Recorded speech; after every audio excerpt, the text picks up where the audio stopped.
subscribe to my channel, thanks.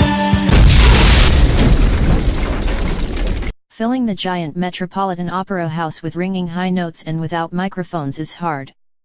Doing it with a big piece of foam glued to the end of your nose is even tougher, especially if you don't want your tone to conjure thoughts of clothespins or head colds.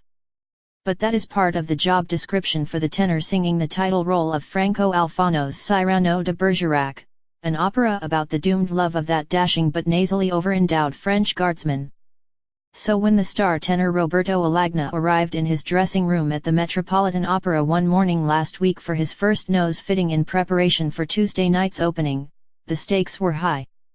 "This is more Pinocchio," he said, dismissing one of two prosthetic proboscises he was offered. Then he turned to the other. "But this is more Cyrano," he said. "Very good. Bravo." The process had started weeks earlier when makeup artists made a cast of Mr. Alagna's face. They then filled the mold with plaster recreating the Alagna nose and used it to build his stage nose.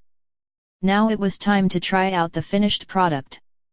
Tara Willis, the assistant head of the makeup department, began brushing a sticky adhesive called prosthetic onto Mr. Alagna's real nose, waited for it to become tacky, and then affixed his new Cyranos, made of a surprisingly lightweight foam latex. "We can always cut the holes a little bit more if you feel uncomfortable," she said. That was no problem, but breakfast was a challenge.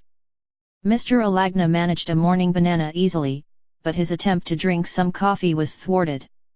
Marion Torre, a makeup artist, fetched him a straw. He sipped carefully.